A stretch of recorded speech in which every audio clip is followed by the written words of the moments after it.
We've all seen the image. A quiet night, a glowing star, a young woman, visibly pregnant, riding gently on a donkey. Her husband walking beside her, cold desert air, long road to Bethlehem. It's peaceful, almost poetic. But when we pause and really think about it, questions begin to surface. How far was Nazareth from Bethlehem? Was Mary truly 9 months pregnant during the journey? Did they really travel in the dead of winter?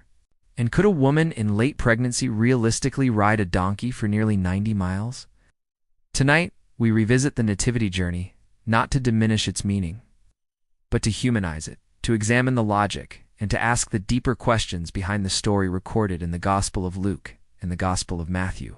According to Luke, a decree from Caesar Augustus required people to register in their ancestral towns. Joseph, being of the line of David, traveled from Nazareth to Bethlehem. It's roughly 70 to 90 miles depending on the route. On foot, that journey could take 4 to 7 days longer for someone pregnant. Now imagine that terrain: rocky hills, uneven paths, cold nights. Here's our first question. Was Mary in her final days of pregnancy during the journey?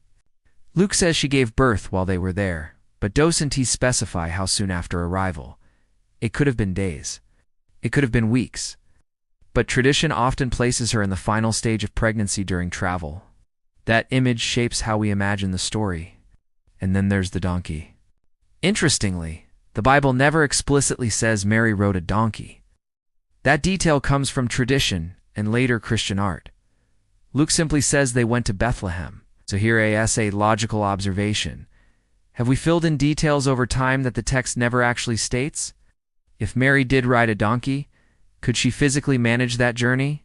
Modern medicine would caution against long, strenuous travel late in pregnancy, especially without modern support. But ancient women were accustomed to physical labor and long walks. Still, the risk would have been significant, so we ask. Would Joseph have risked the safety of his pregnant wife for a census? Or is there more to this story? Let's talk about timing. Many assume Jesus was born in December winter. But the Bible doesn't give a date. In fact, shepherds are described as being in the fields at night. Some scholars argue that winter nights in Judea would have been too cold for sheep to remain in open pastures. Could the birth have been in spring or autumn instead? If so, the harsh winter journey might be more of a later tradition than biblical fact. Again, we see how imagery shapes belief.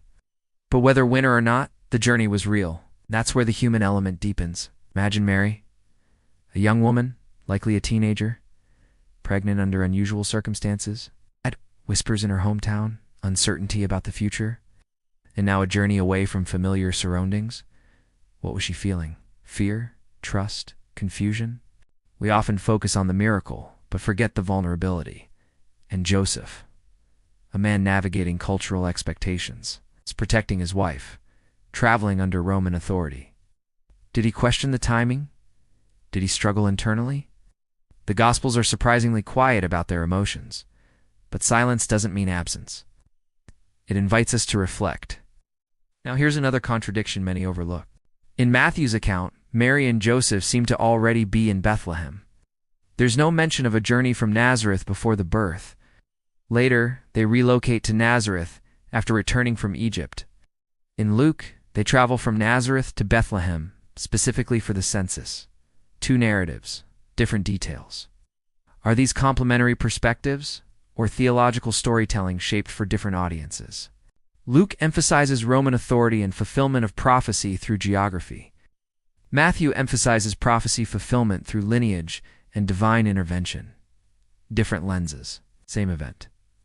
This doesn't necessarily mean fabrication, but it reminds us ancient writers wrote with purpose, not modern journalistic precision.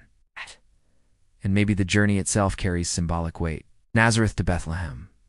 From obscurity to prophecy, from ordinary life to divine promise. Travel often represents transformation.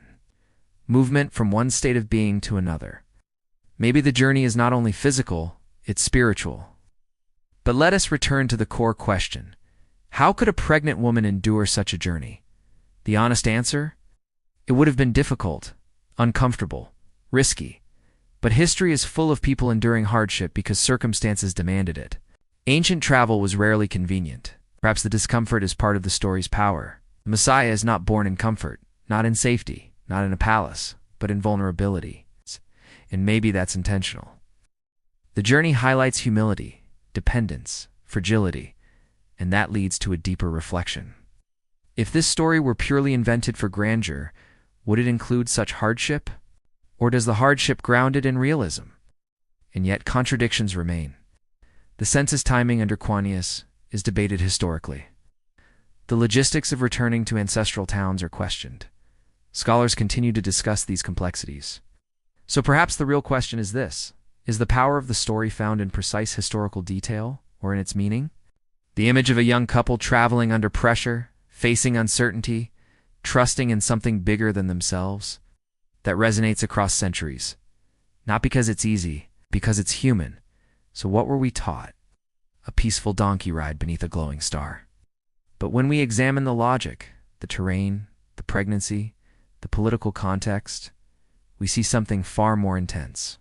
A journey of endurance, of trust under strain, of faith in uncomfortable circumstances.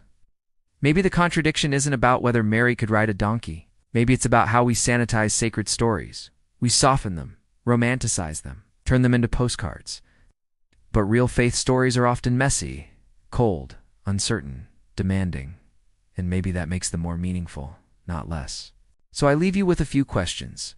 If you were Mary, would you have made the journey? If you were Joseph, would you have trusted the timing?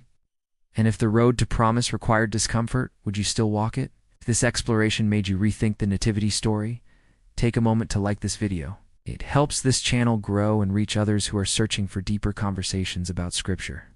And if you want more documentary-style explorations of biblical contradictions, historical questions, and the human side of sacred stories, subscribe and turn on notifications. Because sometimes the most powerful stories are not about perfect conditions.